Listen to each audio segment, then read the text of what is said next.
ஹாய்ங்க. இன்றைக்கி புளிச்சக்கீரை கடையல் பார்ப்போமா? அதுக்கு தேவையான பொருள் வந்து நான் சின்ன வெங்காயம் 1 கப் எடுத்து வச்சுருக்கேன்.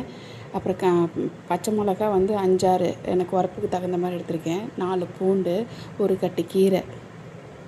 இது வந்து நம்ம இந்த 1 கட்டு கீரைக்காக தான் நம்ம வந்து எல்லாமே செய்ய போகிறோம். 5 மிளகா உங்களுக்கு பத்தலைன்னா நீங்கள் மேற்கொண்டு போட்டுக்கோங்க. இது நான் வந்து காஞ்ச மிளகா போட போகிறதில்ல தாளிக்கிறதுக்கு. இது வந்து மோர் மிளகாங்க.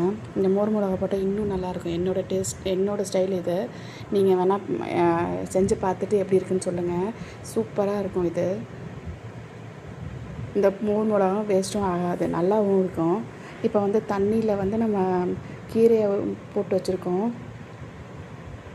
4 பூண்டு, பச்சை மிளகா எல்லாத்தையும் இதோடய சேர்த்து நான் வேக வச்சுருவேங்க.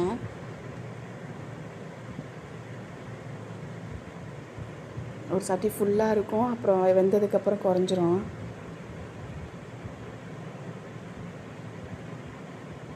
இப்போ சின்ன வெங்காயத்தை குட்டியாக கட் பண்ணி வச்சுருக்கேன்.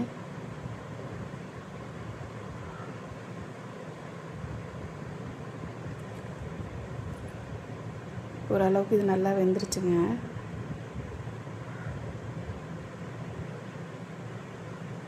இப்போ ஒரு வாணலியில் வந்து நல்லெண்ணெய் தான் நான் இதுக்கு யூஸ் பண்ணுவேன். நல்லெண்ணெய் நல்லா டேஸ்ட்டாக இருக்கும். ஒரு 100லேருந்து 150 இருக்கும்னு நினைக்கிறேன் எண்ணெய்.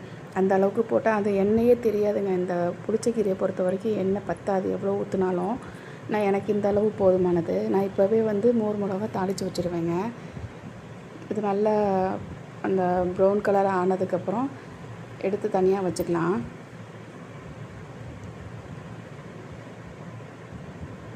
நீங்கள் காஞ்ச மிளகாவை ஸ்கிப் பண்ணிவிட்டு இந்த மோர் மிளகா போட்டு பாருங்களேன், சூப்பராக இருக்கும். நம்ம காஞ்ச மிளகா தூக்கி போட்டுருவோம், ஆனால் இது வந்து அந்த ஒரு மாதிரி அந்த கீரையோடு சேர்ந்ததுக்கப்புறம் ஒரு மாதிரி பகத்து போன மாதிரி போகும்ல, அதுவே நமக்கு நல்லா டேஸ்ட்டு கொடுக்கும். பாருங்களேன், நீங்கள் இதை ஒரு ட்ரை பண்ணி பாருங்கள், நல்லாயிருக்கும். இப்போ இது வறுத்ததுக்கப்புறம் இதை எடுத்து வச்சுக்கலாம். இதே எண்ணெயிலே நம்ம வந்து கடுகு போட்டு வெங்காயத்தை போட்டுடலாம்.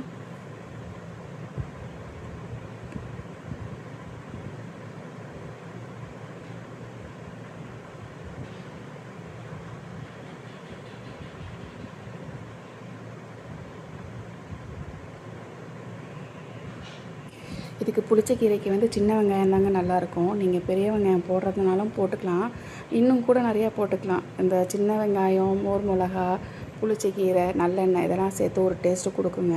நீங்கள் இதை ட்ரை பண்ணுங்கள். இது வந்து நிறையா இருக்கிற மாதிரி தோணும் உங்களுக்கு, ஆனால் இது கம்மி தான். இன்னும் கூட நிறைய பேர் போடுவாங்க, நிறையா போடுவாங்க. நீங்கள் இதை இந்த மாதிரி செஞ்சு பாருங்கள். இதுக்கு இந்த கீரை 1 கட்டு கீரைக்கு 1 கப்பு வெங்காயன்றது கரெக்டாக இருக்கும். இப்போ நம்ம அதுக்கு தேவையான உப்பு போட்டுக்கலாம். இது கொஞ்சம் வதங்கட்டும். இப்போ புளிச்சக்கீரை வந்து ரெடி ஆயிடுச்சுங்க.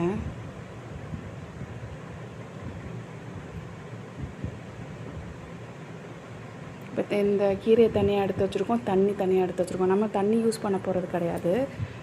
கீரை ஆற வச்சு உங்களுக்கு நீங்கள் அரைச்சிக்கலாம். இந்த தண்ணி வந்து நம்ம வீட்டில் விளக்கெல்லாம் ஏற்றுறோம்ல, அந்த விளக்கெல்லாம் கருப்படையுதுல்ல, அந்த விளக்கை வந்து இதில் போட்டு தேய்ச்சோம்னா நல்லா பளிச்சுன்னு ஆயிருங்க. நீங்கள் ட்ரை பண்ணி பாருங்கள். இப்போ பாருங்கள், இது கீரை ஓரளவுக்கு மசிகிற அளவுக்கு வெந்துருச்சு.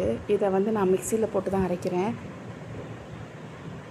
இது கொஞ்சம் ஆறட்டும். ஆறுனதுக்கப்புறம் மிக்சியில் போட்டு அரைச்சிக்கலாம். உங்களால் முடிஞ்சால் நீங்கள் அந்த பருப்பு கடையிற மத்தில் கூட நீங்கள் இது மசிச்சுக்கலாம். எனக்கு அது தெரியாதுன்றனால நான் வந்து மிக்சியில் போட்டு அரைக்கிறேன். இப்போ இது நல்லா வதங்கிடுச்சு. இப்போ நம்ம அந்த மோர் மிளகா போட்டு கிளறிக்குவோம்.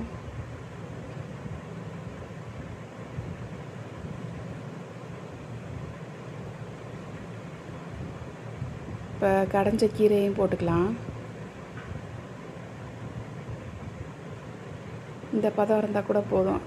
பருப்பு மத்தில் கடைஞ்சிங்கன்னா இன்னும் நல்லாயிருக்கும். அது டேஸ்ட்டும் தனியாக கொடுக்கும்.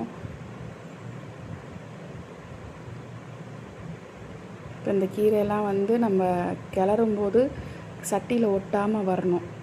அந்த மாதிரி இருந்தால் தாங்க கரெக்டான பக்குவம். ஆனால் நீங்கள் எவ்வளோ எண்ணெய் ஊற்றினாலும் அது இழுத்துரும். எண்ணெய் வந்து இதில் சுருண்டு வர்றதெல்லாம் நம்ம பார்க்க முடியாது.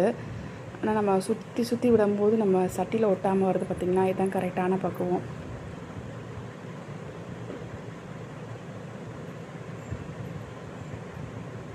Thank you for watching.